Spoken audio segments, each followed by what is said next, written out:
Good evening, and welcome to another installment of Stories from the Internet, where I bring you the creepiest real-life stories from all over. For a continual supply of creepiness, hit that subscribe button and the bell icon so you never miss a future episode. Sit back, hit the lights, and let's begin.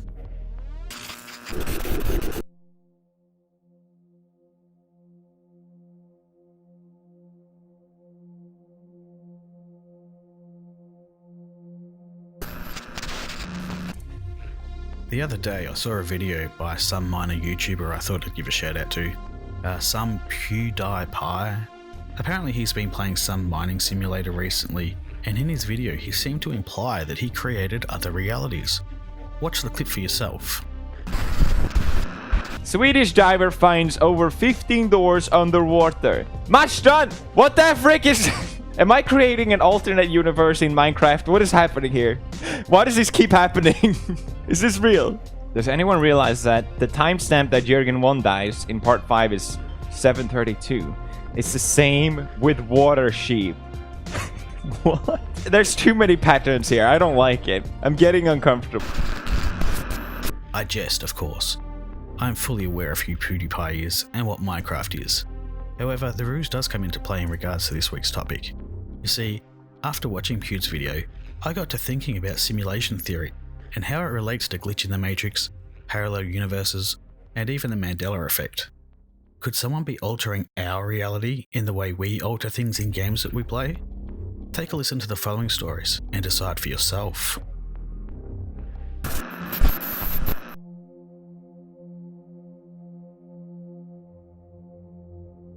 Hi all, I'm new to Reddit and this community. This has bothered me for years and I'd love your thoughts. In my senior year of college, I was sitting in one of my final classes for a course on cognitive psychology. I loved the class and had a great deal of respect for the professor. The professor began a discussion with us about our final exam that was supposed to take place that Friday. This was in Monday's class, and Wednesday's class session was designated as a study on your own time session. She said that the college needed our classroom on Friday for seminars being held for the teachers of a local school district, and asked if she could reschedule the exam. The option she gave us was either take the exam Saturday morning or the following Monday morning. After discussing it, the class came to the consensus of Monday morning because some students had to work on Saturday. Monday morning came and I showed up with plenty of time to settle into class before the exam. When I arrived to the classroom, the lights were out and the door locked. At first, I just thought I was early, but no one was showing up. Then I thought maybe there had been a room change that I'd missed. Or, even worse, that I misunderstood the discussion and the exam really had been on Saturday.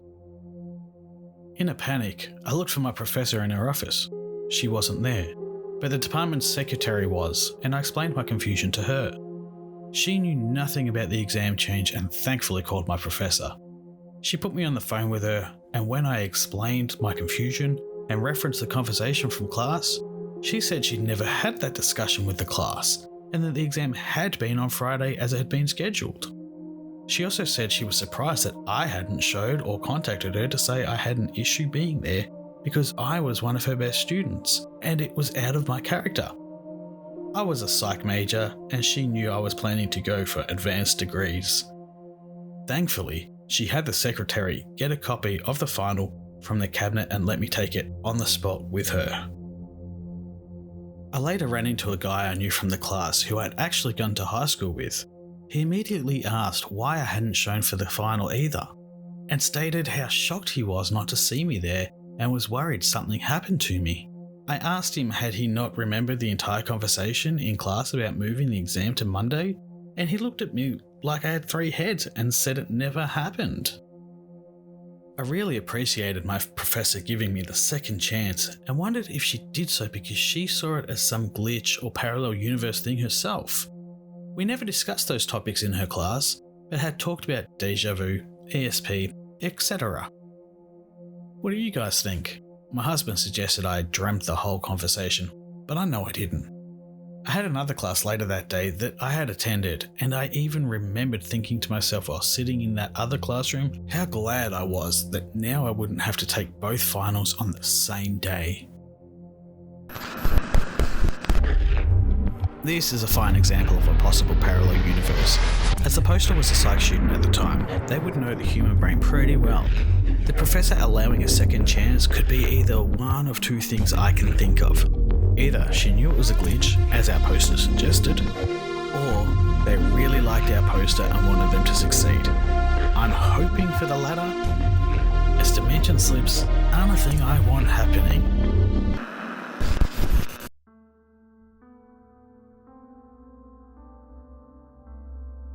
Before I start, I want to apologise for any spelling mistakes. My native language isn't English, so be aware. So this story happened a while back, about 2 years ago. I'm currently 16, back then I was 14 years old. I lived with my parents in an apartment building, 5 floors. On each floor were 2 apartments. In my home, each neighbour knew each other quite well, honestly. I've lived there since small, so all the neighbours had ran into me at least a few times. So there was a couple living on the 2nd floor. It was a blonde lady and her husband that had white hair. I'll refer to them as Mr. and Mrs. Brown, since saying lady and man won't be too good and confusing. They had children, but they were grown-ups and lived somewhere else, so they had a cat with them to keep them company. Mrs. Brown used to work with my mum, and my mum liked to visit her, them both drinking tea and discussing things, while I'd be brought along and would play with the cat.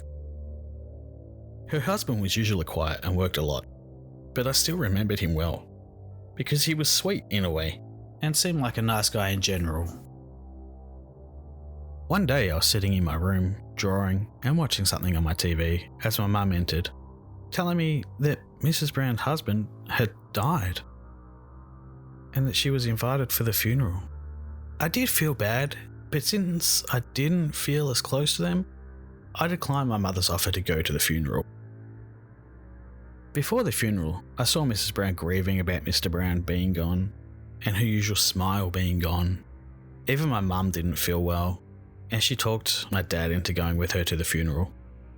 I felt really bad seeing people so upset, but I had accepted that someone had passed and just gave my condolences to Mrs. Brown. Mr. Brown's things were moved out of the apartment, so each time I walked to school, I'd see some things being carried out or sitting by the door. Eventually the funeral happened. My mum and dad went to it while I stayed home because, well, even if I did decide to go, my mum decided that it's better that I shouldn't see someone's funeral and that it could scare me, since, honestly, I am kind of sensitive in some ways. So I just stayed home. Though, when my parents did come home, my mum started showing pictures of the funeral. I don't know if it's just the thing here, but people like taking pictures of the funeral and later printing the pictures out and keeping them as memories of the last time they'll get to see the person. But since I wasn't a big fan of watching such pictures, since they made me really sad and uncomfortable, I didn't look through too many of them and just went to bed soon after. Months passed. Through them I studied hard to pass tests in my school, got into judo, and things seemed to go well. My mum would sometimes bring up the passing of Mr. Brown and how Mrs. Brown was doing, but in general, things were really getting better.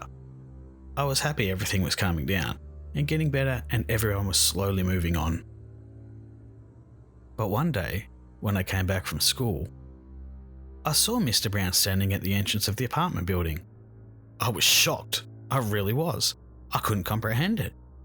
And I just rushed after him into the apartment building, seeing him walk, then stop by the mailboxes we had on the wall, and then look at me. He didn't say a word, while I just stood there shocked. And he probably saw that I looked horrified. I just mumbled out a confused "good day" and rushed upstairs. I was so shocked, I just didn't know what to think. He was dead. He got buried months ago. And now he's suddenly up and walking around? Soon, shock just fully turned into fear. So as soon as my mum got back home, I went to her and asked her, "Mum, I saw Mr. Brown today. Wasn't he dead?" I expected her to be shocked too, but she just seemed like she heard something dumb. "Excuse me, but since when was he dead? I see him sometimes too, but what's wrong with that?" Her answer shocked me even more, and me not knowing what to do, I just grabbed her phone and went into her pictures, since I knew she knows how to take pics but doesn't know how to delete them, and she wouldn't. She'd keep such pictures and note, "I have seen the pics of his funeral before. I thought I'd have some evidence. I thought I'd find something, saying, 'You even took pictures of his funeral, I swear.' But she just seemed as if thinking I hit my head or something. Yet, the more I searched, it's as if the whole part was cut out of the funeral pictures. I was shocked, and I handed her back the phone. She started lecturing me that nothing like so happened and what's wrong with me assuming such things. Which to I replied with, "But he did die a few months back." Yet just hearing the response of, "Are you an idiot? No one had died this year, nor in the last months. Think before you say things." And with that, she continued to scold me. And then I just thought I might have gone insane. Or that it was a dream. Yet since then, I just were more cautious. Mr. Brown, he didn't speak at all. I've never heard his voice since then. He suddenly started smoking, and his wife was suddenly quite aggressive to everyone, and then randomly acted sweet, before becoming super aggressive again. Even once yelling at me at morning that her husband smoking is my fault, which honestly just scared me away from ever speaking to them again. It seemed off. Even the cat was gone, and their children were suddenly visiting them a lot. Everything seemed off, and it honestly scared me, and still does. But I did find odd that even though I would see him sometimes, he'd mostly disappear into thin air for a while, and then he'd be back again, smoking, or just standing somewhere or near his car, never speaking. Plus my mum started to say things behind Mrs. Brown's back, and when I asked her, "Weren't you both friends?" she would just say that it's nonsense and so on. That if they did ever talk, it was about work. And when Mrs. Brown quit the job, they had stopped talking at all. I used to have an ex-best friend. She lived on the first floor and was a bit younger than me, to whom I told about Mr. Brown suddenly coming back to life and how scared I was of everything being suddenly weird. At first she was her usual self and agreed that it's weird. That everything seemed off. But the next time I talked with her, she didn't remember such talk and told me he was never dead. I honestly don't know how that happened, yet it still freaks me out when I think about it. I thought many times of how a dead neighbour can suddenly be alive again. I thought of it being a dream, but the things that I did in that dream actually had happened. Like I did tests I did in the dream, and they actually were done in real life. Like, I did things and they were done and didn't change after the neighbour came back from the dead. I don't know if that makes sense to people, but to me it made some sense. That if it was a dream, then how could the things that have happened in it actually happen in real life?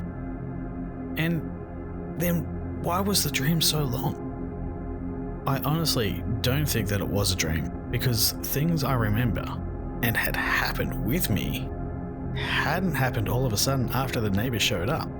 Like for example, I remember being babysat by a guy when I was smaller, but now all of a sudden I'm told that my sis took care of me and that no such guy existed. It's like parts of my memory I remember are different. There's not much that's different, but I gotta be honest, the neighbour thing really scared me.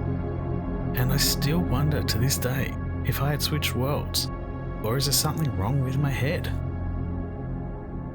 Decided to share this because it's nice to let things off my chest.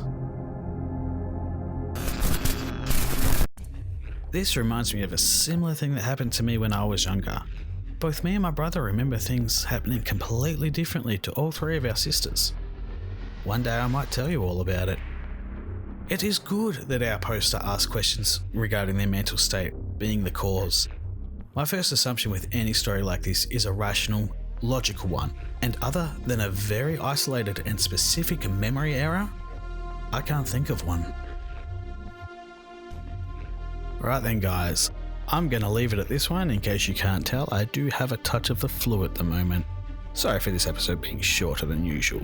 Hopefully I'll be back on my feet in no time. Thank you all for listening. Thank you all for watching. Let me know your thoughts in the comments section below, and don't forget to leave a like if you enjoyed this video. You can follow me on most social media and chat with me over at the Opinionated Outcast Discord server. If you really like what I do, consider supporting me on Patreon for as little as $2 a month, where there are rewards, sneak peeks, and other Patreon only exclusives. All links are in the description below. Thank you, and remember, it's always scarier when it's real. Good night.